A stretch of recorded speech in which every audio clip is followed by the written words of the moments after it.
We don't need old relics like you slowing us down, Emma sneered, adjusting the sharp collar of her impeccably tailored power suit, a splash of defiant crimson against the muted tones of the conference room. You're part of a system that's already dead. The words, delivered with the casual cruelty only youthful arrogance can muster, hung in the air-conditioned chill of the Dorsey Dynamics RD meeting room. Silence descended, thick and awkward. My younger colleagues, engineers I'd mentored since they were fresh-faced graduates, suddenly found intricate patterns on the polished tabletop or urgent messages on their phones. Their averted gazes were a form of silent, uncomfortable consensus. My name is Logan Hayes. At 54, I wasn't just an employee. I was practically part of the building's foundation. For 22 years, I'd been a senior RD engineer here in Boulder, Colorado, the quiet, methodical mind behind many of the core innovations that had propelled Dorsey Dynamics from a niche player into a respected name in sustainable energy solutions. I wasn't the type to seek the spotlight, preferring the hum of the lab and the satisfaction of a problem solved over boardroom politics. Emma Dorsey, however, thrived in that spotlight. At 32, she was the founder's daughter, recently appointed CEO. Her father, Nathan Dorsey, a man I respected immensely, who'd built this company on brilliance and integrity, had stepped back 6 months prior, citing recurring health issues, leaving Emma eager to make her mark. In truth, I suspected he'd simply grown weary of battling Emma's relentless ambition, her MBA-fueled certainty that everything her father built needed dismantling and rebuilding in her image. She was all disruption and synergy, buzzwords that rarely translated into practical engineering. Her dismissal wasn't a surprise, not entirely. The friction had been building since she took the reins, questioning established processes, sidelining experienced hands in favor of younger, more pliable hires who mirrored her impatience. But the public nature of it, the deliberate attempt to humiliate in front of the team I'd helped build, that stung with a cold, sharp precision. I didn't argue. I didn't raise my voice. Years spent troubleshooting complex systems had taught me the futility of reacting emotionally to a fundamentally flawed input. Emma wanted a reaction, a justification for her narrative of me being resistant, obsolete. I wouldn't give it to her. I simply nodded once, a slow, deliberate movement that held none of the deference she expected. My gaze swept across the familiar faces, lingered for a fraction of a second, then settled back on Emma. Her smirk faltered slightly, perhaps unnerved by the lack of expected outrage. "Understood," I said, my voice even, devoid of inflection. Then I stood up, pushed my chair in quietly, and walked towards my office down the hall, leaving her pronouncement echoing in the suddenly cavernous silence. The walk felt strangely elongated, each footstep measured.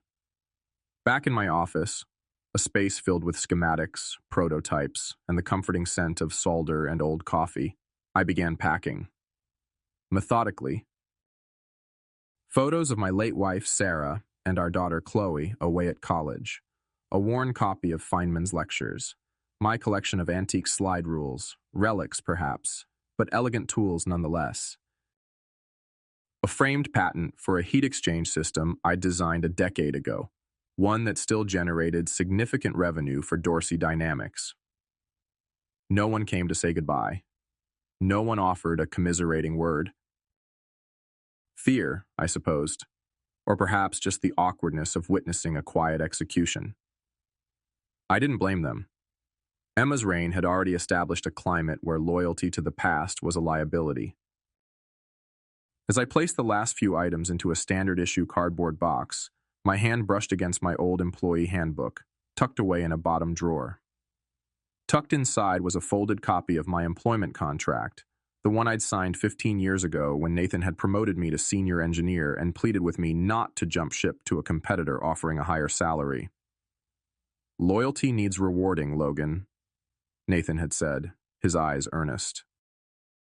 "And protecting." He'd insisted on adding a specific clause, Something his own lawyer had grumbled about, but Nathan had been adamant. A golden handcuff, he'd called it, half joking, but also a shield. I carried the box out through the hushed engineering department, past the whirring 3D printers and the focused glow of monitors displaying complex CAD models. I didn't look back. The Colorado sun was bright as I stepped outside, the crisp mountain air a stark contrast to the stale atmosphere inside. I placed the box on the passenger seat of my aging but reliable Subaru Outback, the car that had carried me to this building thousands of times. Before starting the engine, I sat for a moment, hands resting on the worn steering wheel. The calculated cruelty, the dismissal of decades of work. It wasn't just an insult, it was a fundamental miscalculation. Because Emma, in her haste to sweep away the old relics, hadn't bothered to understand the foundations she was standing on. And she certainly hadn't read the fine print. I pulled out my phone and dialed a number I knew by heart. Maya Carter Associates. The voice on the other end was crisp, efficient. Maya, it's Logan Hayes, I said, the calm finally beginning to fray, replaced by a cold, hard resolve. It happened. I need to see you as soon as possible. Bring out the Dorsey Dynamics file. It's time to discuss Section 7, Paragraph B. Maya Carter's office, located in a sleek, modern building downtown, was the antithesis of Dorsey Dynamics' sprawling, slightly dated campus. All glass, steel, and minimalist art, it projected an aura of sharp, contemporary competence. Maya herself embodied that ethos. Early 40s, perhaps, with laser-focused eyes and an air of quiet intensity that suggested she didn't waste time or suffer fools gladly. She'd come highly recommended by a former colleague who'd navigated his own contentious exit from a tech giant. Logan, good to see you, though I wish it were under better circumstances, she said, gesturing me towards a leather chair opposite her uncluttered desk. She already had the Dorsey file open, a thick binder betraying the years of potential litigation scenarios Nathan must have had her prepare for, just in case. Thanks for seeing me on short notice, Maya. Nathan always said you were the bedrock of their RD. Seems his daughter doesn't appreciate solid foundations, she remarked dryly, sliding a copy of my original employment contract across the desk. Let's get straight to it. Section 7, Paragraph B. Her finger tapped the relevant section. Termination without cause. In the event employee's employment is terminated by employer for reasons other than documented cause, as defined in Appendix A, employee shall be entitled to severance compensation equal to 18 months of employee's current base salary, plus continuation of health benefits for the same period. Nathan insisted on this after he almost lost you to Quantum Leap Energy back in 2008, Maya recalled. He called it his Logan retention clause. Said replacing you would cost him far more in the long run. Emma called me an old relic, I stated flatly, the words still tasting bitter. Dismissed me in front of the entire RD team. No warning, no performance reviews citing issues, nothing documented. Maya nodded slowly, her expression hardening. Standard procedure for the new breed of disruptor CEOs, unfortunately. Public humiliation as a power play, designed to intimidate remaining staff. But legally, it's incredibly foolish when contracts like this exist. Appendix A defines documented cause very clearly: gross negligence, criminal acts, material breach of company policy after written warnings. Standard stuff? Does any of that apply? Absolutely not, I confirmed. My performance reviews under Nathan were consistently exceeds expectations. I haven't had a single written warning in 22 years. Then this is ironclad, Maya stated, leaning back in her chair. Her stated reason, that you're slowing things down or part of a dead system, is subjective nonsense. It doesn't meet the contractual definition of cause by a mile. They owe you 18 months' salary and benefits.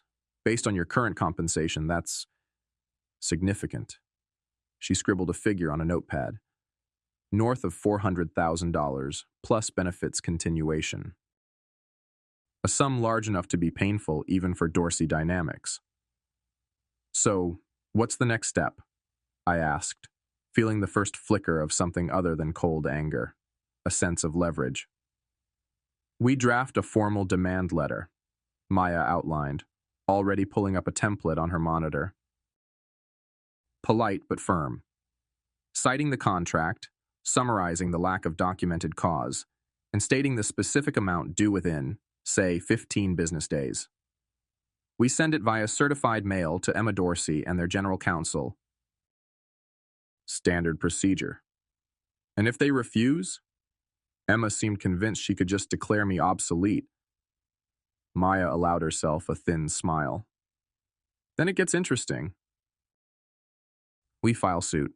Discovery would be illuminating. We'd subpoena performance reviews, internal communications regarding your dismissal, potentially depose Emma and other executives.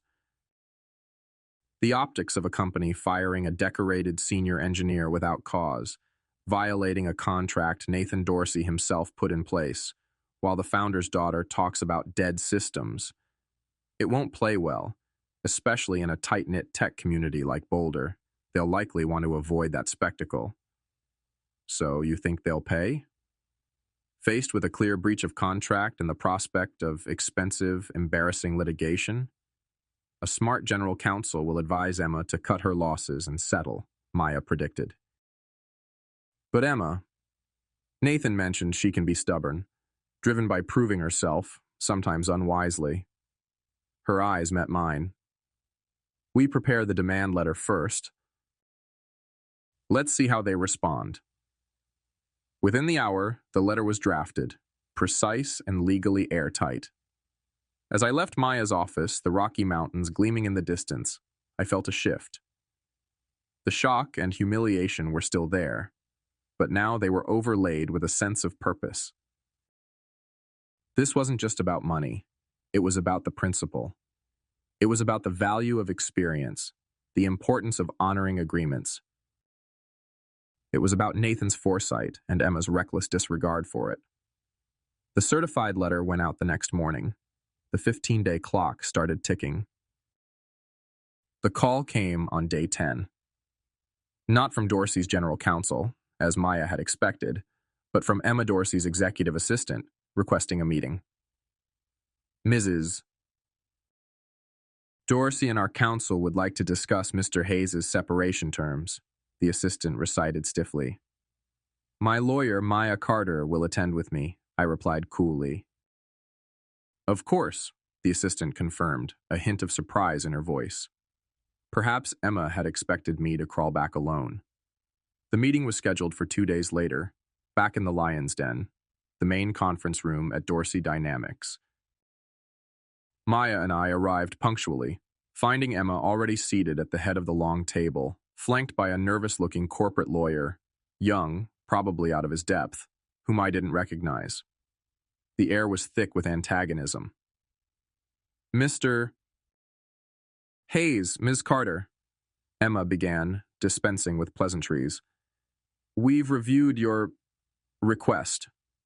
She practically spat the word. Frankly, it's absurd. Dorsey Dynamics is moving in a new direction. Employees who impede that direction are terminated for cause. That severance clause is an outdated legacy policy from a different era. We won't be honoring it. Maya calmly opened her briefcase, placing my contract squarely in the center of the table. Missy? Dorsey, the contract signed by your father and Mr. Hayes is a legally binding document, not a legacy policy. It clearly defines cause in Appendix A. Can your counsel point to any documented instance of Mr. Hayes meeting that definition? Any written warnings? Performance improvement plans? The young lawyer shuffled papers nervously. Well, Ms. Dorsey felt Mr. Hayes's attitude was resistant. Attitude is not listed as cause in this contract, Maya interrupted smoothly. Was his alleged resistance documented according to company policy? Was he given formal warnings and an opportunity to correct course as required? Silence. Emma's knuckles whitened as she gripped the edge of the table. This is ridiculous. We're not paying some relic 18 months' salary for being unable to keep up. Then we'll see you in court, Maya replied evenly. Discovery will commence immediately. Emma laughed, a harsh, brittle sound. Go ahead. Tie yourself up in litigation for years. We have deeper pockets. Perhaps, Maya conceded. But the reputational damage of publicly violating a contract your own father put in place to protect key talent, that might be more costly than you anticipate, especially when news gets out that the relic you fired holds patents crucial to your company's portfolio. Emma's eyes narrowed. Are you threatening me? Before Maya could respond, the conference room door opened. Nathan Dorsey walked in slowly, leaning on a cane, looking thinner than I remembered, but with the old fire back in his eyes. He hadn't been expected. Emma visibly startled. Dad? What are you doing here? Nathan ignored her, his gaze fixed on the contract on the table, then on me, then on Maya. I heard there was some discussion about Logan's separation. He looked directly at Emma. Is it true you're refusing to honor Section 7, Paragraph B? Emma flushed crimson. Dad, it's company policy. We're moving forward. Answer the question, Emma. Nathan's voice was quiet, but carried immense weight. It's an outdated clause, she insisted, her voice rising. He was holding us back. Nathan shook his head slowly, a look of profound disappointment crossing his features. He turned to Dorsey's counsel. Is there any documented cause for Mr. Hayes' termination according to Appendix A of his contract? The young lawyer swallowed hard, avoiding Emma's glare. No, Mr. Dorsey. There is not. Nathan looked back at his daughter. Then the clause stands. Pay the man what he's owed. He turned to me. Logan, I apologize for this. This isn't how I wanted your time here to end. Thank you, Nathan, I said simply. Nathan nodded, then addressed Emma again, his voice firm. Emma, that clause stands. Process the payment immediately. I put it there for a reason. To value the people who built this company. A lesson you clearly haven't learned. He turned and walked out, leaving a stunned silence in his wake. Emma stared after him, her face a mask of fury and humiliation. She wouldn't meet my eyes or Maya's. She shoved her chair back abruptly. Fine, she hissed at her lawyer. Authorize the payment. Get them out of here. Maya calmly gathered her papers. We expect confirmation of the wire transfer within 48 hours, she stated coolly. As we stood to leave, Emma finally looked at me, her eyes blazing. Don't think this is over, Hayes. You took the money, but you're finished in this industry. I met her glare, the earlier calm now replaced by something else, something colder and more focused. We'll see about that, Emma, I said quietly, before turning and walking out, Maya beside me. The first battle was won, but the war, I suspected, was just beginning. The wire transfer arrived precisely 47 hours later. Seeing that substantial sum appear in my account brought a grim satisfaction, but no real joy. It was restitution, not a windfall. More importantly, it was fuel. My first call after confirming the transfer wasn't to a headhunter or a former colleague looking for commiseration. It was to Jordan Kim. We met later that week at a small, independent coffee shop halfway between my house and hers, far from the usual tech corridors. Jordan, Dorsey's former VP of marketing, was sharp, energetic, and possessed an uncanny understanding of market dynamics. She'd clashed with Emma's style over substance approach early on, and had resigned 6 months before my dismissal, choosing principles over a paycheck. So, Nathan stepped in? Jordan asked, raising an eyebrow after I recounted the meeting. Didn't see that coming. I thought he'd completely handed her the keys. He looked disappointed, Jordan. Like he finally saw what he'd unleashed, I said, stirring my coffee. But the intervention only went so far. He made her honor the contract, but he didn't challenge her authority otherwise. Typical Nathan. Conflict averse to the end, Jordan sighed. So, what now, Logan? Early retirement? Consulting? I leaned forward, lowering my voice. Neither. I'm thinking bigger. Remember that Project Nightingale I was working on about 5 years ago? The solid-state energy storage concept? Jordan's eyes lit up with recognition. Vaguely, high density, minimal degradation. Nathan shelved it, right? Said the manufacturing costs were prohibitive. Market wasn't ready. Exactly, I confirmed.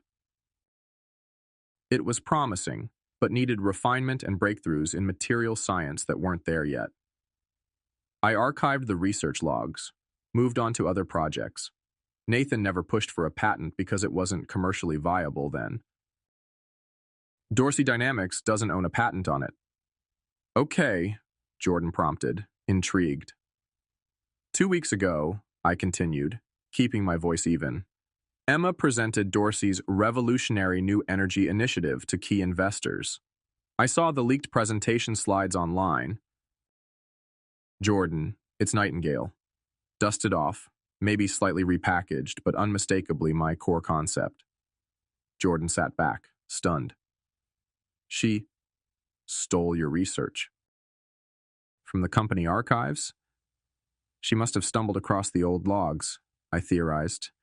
Looking for something, anything, to make a splash quickly. Prove she's an innovator like her father. She probably doesn't even understand the technical hurdles that stalled it back then. But she's pitching it as her breakthrough. A slow anger began to burn in Jordan's eyes. That's audacious and incredibly unethical. Does Nathan know? I doubt it. Or if he does, he's choosing not to see it. Emma is presenting it as her vision. I took a breath. Here's the thing, Jordan. While Nightingale wasn't viable 5 years ago, material science has caught up. And in the years since, I've had follow-up ideas, solutions to the original roadblocks. Concepts I never documented at Dorsey because the project was officially dead. Jordan leaned forward again, catching my drift. You think you can make it work now? I know I can, I stated confidently. Better, faster, more efficient than the version Emma is likely fumbling with. I paused, then laid my plan on the table. I want to use this severance pay, every dime of it, as seed money. Start a new company, a lean-focused R&D house. Develop the real next generation of this technology, the one I envisioned but never built at Dorsey. And I want you to run the business side, Jordan. Marketing, strategy, investment. Jordan was silent for a long moment, processing. The idea was risky, competing against the established Dorsey Dynamics, funded initially by my severance alone. But the injustice, the theft of intellectual property, clearly resonated. She steals your work, fires you, and then tries to build her reputation on it, Jordan finally said, her voice tight with indignation. Okay, Logan, I'm in. Let's build something better right under their noses. That meeting was the genesis of Solnex Systems. We worked quickly, quietly. I reached out to 2 other senior engineers Emma had sidelined or forced out, Maria Flores, a materials science wizard, and Ben Carter, a prototyping genius. Both joined immediately, fueled by a shared sense of grievance and the excitement of a truly innovative project. Jordan handled the logistics, securing a modest lab space in an unassuming industrial park on the outskirts of Denver, far from Boulder's tech bubble. We operated under the radar, funded by my severance and a small bridge loan Jordan secured through a private contact. Our focus was singular. Take the core Nightingale concept, integrate the advancements I'd conceived over the past few years, and create a working, demonstrably superior prototype. We weren't just refining, we were leapfrogging. Maria made breakthroughs in electrolyte stability. Ben devised ingenious manufacturing shortcuts using additive printing. My theoretical solutions became tangible components. Within 4 months of intense, focused work, fueled by late nights, cheap pizza, and sheer determination, we had it. A compact, high-density energy storage unit that significantly outperformed anything currently on the market, including, we were certain, whatever derivative version Emma was trying to develop based on my old, incomplete research. The most crucial step came next. Working closely with a top patent attorney, recommended by Maya Carter, we meticulously documented every aspect of our new enhanced technology. We filed a comprehensive utility patent application under the name Solnex Systems, clearly establishing Logan Hayes as the lead inventor, with Maria and Ben as co-inventors. We emphasized the novel aspects, the clear departures from and improvements upon the earlier, unpatented Nightingale concepts. This is strong, the patent attorney confirmed after the filing. It clearly differentiates from any prior art, including your own earlier, undocumented research concepts. If Dorsey Dynamics is basing their work on those older concepts, this patent effectively blocks them from commercializing anything similar without licensing from Solnex. We kept Solnex and the patent filing completely secret. No website, no press releases, no industry chatter. We were a ghost company, developing a potentially world-changing technology in silence. Meanwhile, back in Boulder, rumors started circulating. Whispers about Dorsey Dynamics' new energy initiative hitting unexpected snags. Delays in demonstrating a working prototype. Investor grumblings about unmet milestones. Emma, according to industry gossip Jordan picked up, was becoming increasingly erratic, blaming her engineering team, a team now stripped of its most experienced members. Then, the email started. Anonymous, untraceable messages began arriving in the inboxes of key Dorsey Dynamics investors and board members. They didn't make direct accusations. Instead, they posed pointed questions. Isn't it curious that Dorsey's breakthrough mirrors research areas publicly associated with former senior engineer Logan Hayes? Are there concerns about the project's viability given the departure of key RD personnel? Has due diligence been performed on the actual originality of the IP being presented? I didn't send the emails. Jordan didn't send them. But we both knew their appearance was inevitable and, from our perspective, strategically useful. Someone who knew the history, perhaps a disgruntled current employee or another former colleague, was connecting the dots. The seeds of doubt were sown, designed to bloom just as Emma felt the pressure mounting. It wasn't direct sabotage, but rather a nudge towards the truth, letting Emma's own overreach and lack of substance become her undoing. The clock was ticking again, but this time it wasn't a deadline for payment. It was a countdown to exposure. The phone call I'd been half expecting finally came 3 weeks after the anonymous emails started circulating. It wasn't Emma, nor her counsel. It was Nathan Dorsey. His voice, usually resonant with quiet authority, sounded thin, strained with a panic he couldn't quite conceal. Logan, it's Nathan. A pause, heavy with unspoken tension. We have a crisis here. I remained silent, letting him continue. Those emails, they're causing chaos, he admitted, the words rushing out. Investors are spooked, major ones. They're demanding proof, hard proof, that Emma's energy initiative is legitimate, that the IP is solid. Axiom Capital is threatening to pull their entire funding round if we can't demonstrate a viable proprietary prototype within 60 days. 60 days, Logan. I've heard the rumors, Nathan, I said neutrally. It's more than rumors. Someone is actively undermining us. There must be a mole inside, leaking information, feeding these doubts. His frustration was palpable. Do you know anything about this? Who could be doing it? Again, silence was my shield. I knew nothing concrete about the sender, only that the information being leaked was essentially true. Nathan, people talk, especially when experienced engineers are let go and key projects seem to stall. He sighed, a ragged sound. Defeated, he changed tack, his voice dropping. The board is meeting in 2 days, an emergency session. They want answers. Emma, she insists she can demonstrate the tech's validity, that these are just teething problems. She's scrambling, Logan.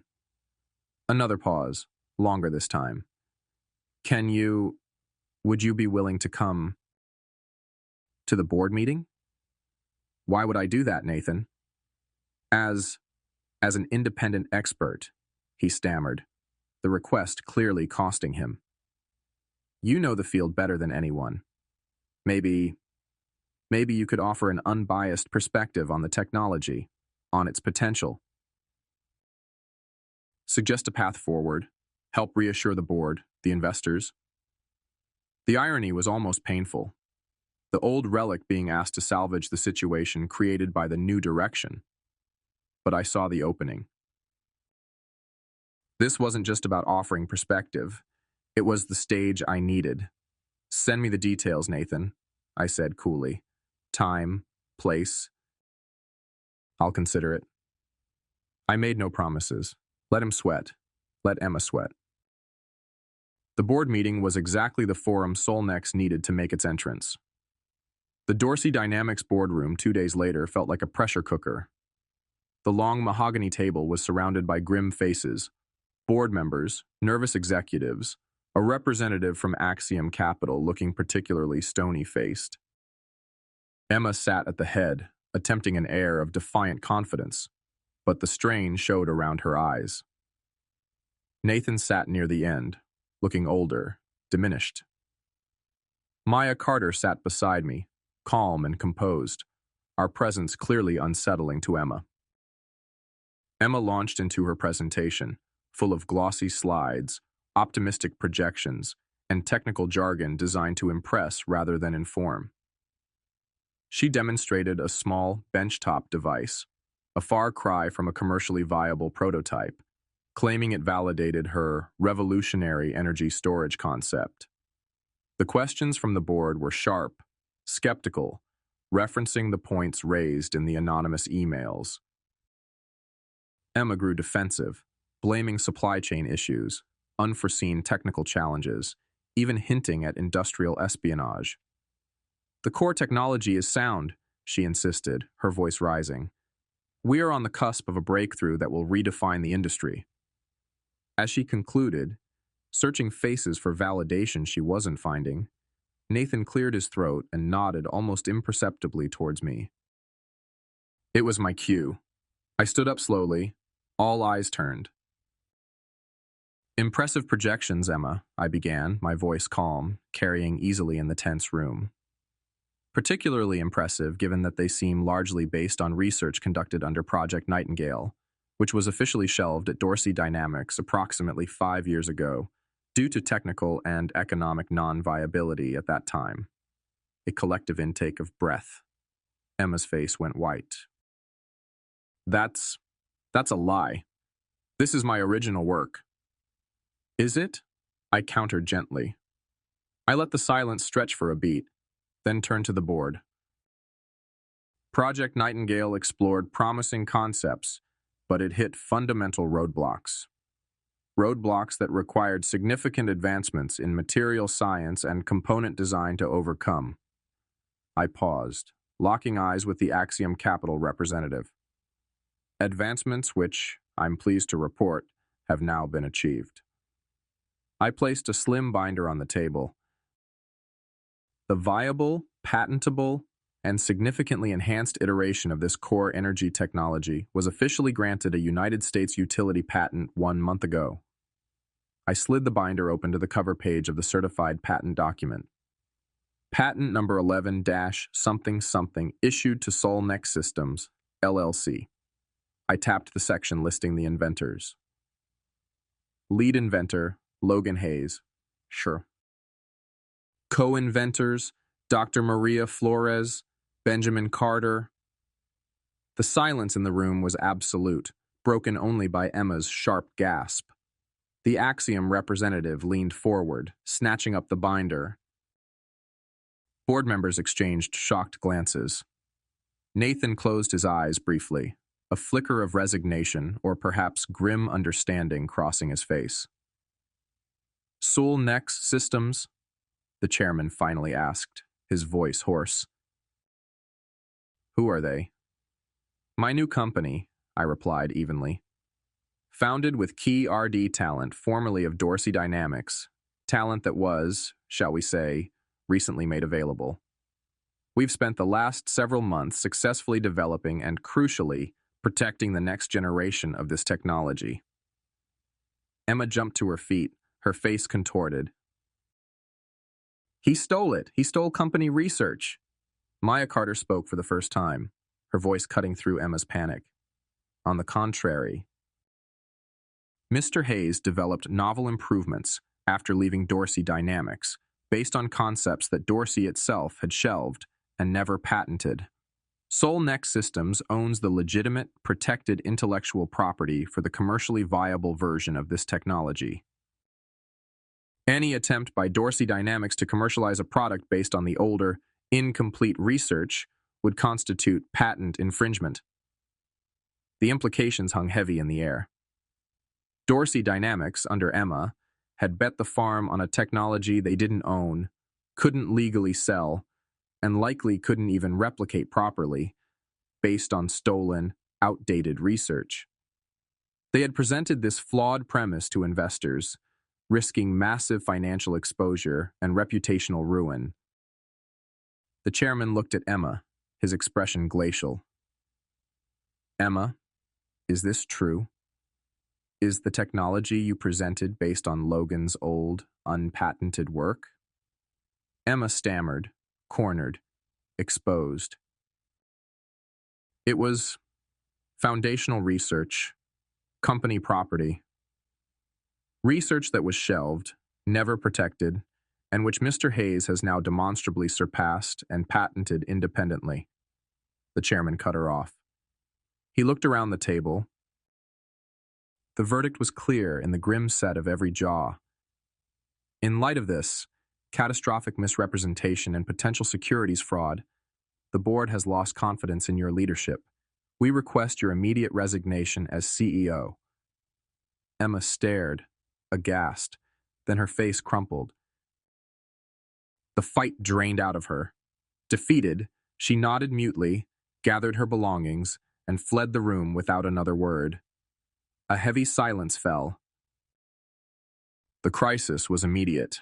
Investors ready to bolt, a technology pipeline revealed as empty, leadership decapitated. Into this void, I stepped forward again. Gentlemen, ladies, I addressed the remaining board members and the Axiom representative. There is a path forward. Solnex Systems holds the key, the legitimate, advanced, and protected IP that Dorsey Dynamics needs. We also possess the core RD team capable of bringing it to market efficiently. I slid a second proposal across the table, prepared by Jordan and Maya. We propose a strategic merger. Dorsey Dynamics acquires Solnex Systems. In exchange, Solnex leadership, myself as CEO, Jordan Kim, overseeing strategy and marketing, takes operational control. We integrate our patented technology, stabilize the company, restore investor confidence, and leverage Dorsey's existing infrastructure to accelerate market entry. It was audacious. The fired engineer returning as CEO, his startup swallowing the established giant. But it was also the only logical solution. It saved Dorsey Dynamics from implosion, secured Axiom's investment, now tied to viable tech, and put proven leadership back at the helm. Nathan looked at me, a complex mix of emotions in his eyes: relief, regret, perhaps even grudging admiration. The board members exchanged glances. The Axiom representative, after a quick review of our proposal, gave a curt nod. "Draw up the preliminary terms," the chairman instructed the remaining council, his voice weary but resolute. "Let's salvage what we can." The reckoning was complete. The rebuild was about to begin. 1 year later, the Colorado sun streamed through the floor-to-ceiling windows of the newly integrated, state-of-the-art Dorsey Dynamics RD campus.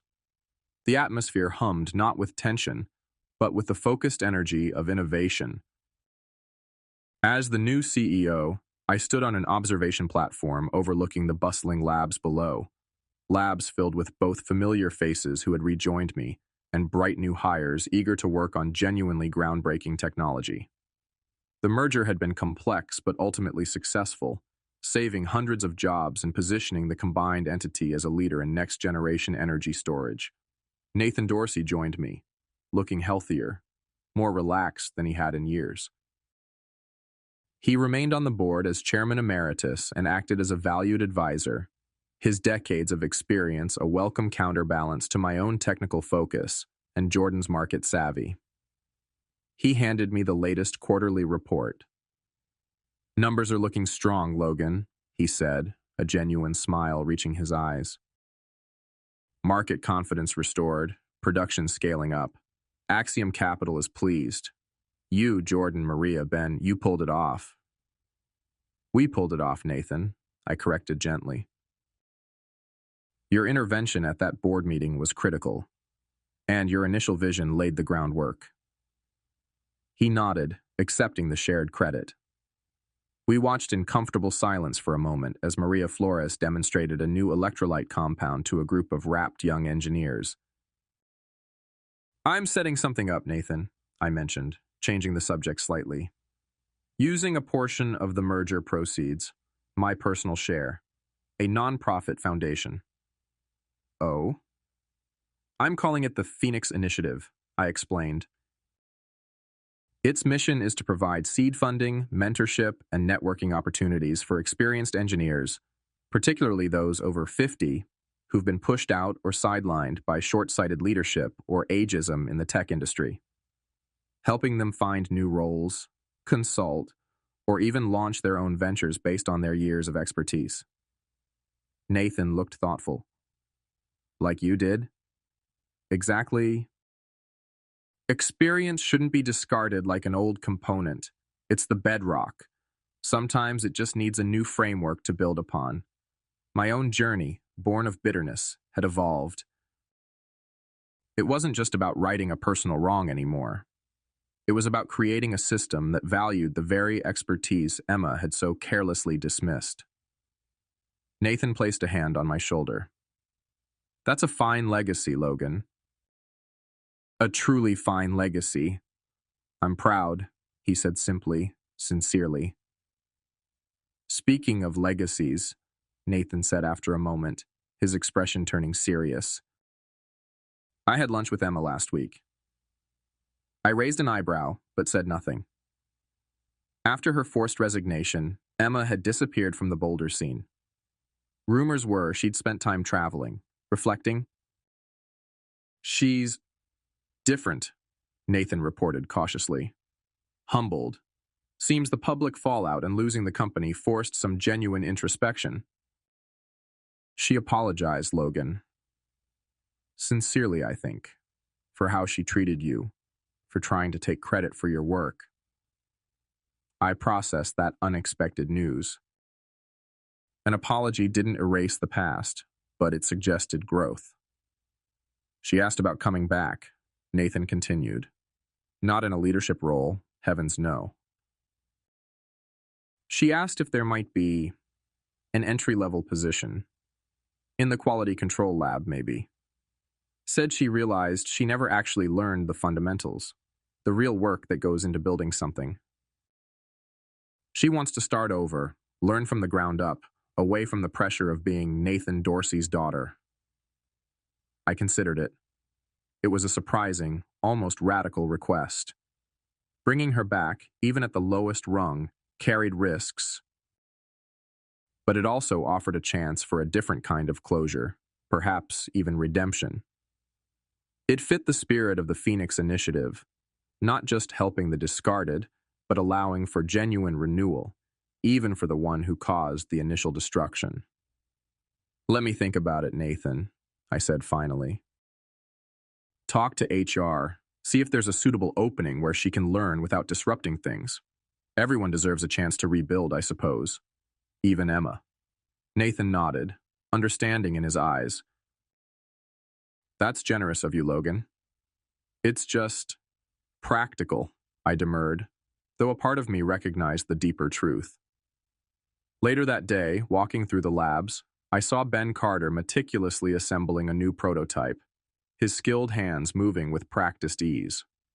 Experience. Down the hall, Jordan Kim was passionately pitching our roadmap to a potential new investor, her market insight infectious. Vision. In the materials lab, Maria Flores was explaining complex equations on a whiteboard to two interns, patiently sharing her knowledge. Mentorship. This was the ecosystem we had built from the ashes of Dorsey Dynamics near collapse.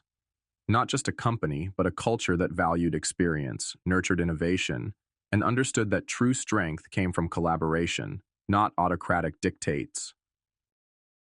Emma's sneering dismissal felt like a distant echo now, irrelevant noise drowned out by the hum of actual progress. The old relic hadn't just survived, he'd helped forge something new, something stronger, something built to last, and that felt like the most satisfying vindication of all.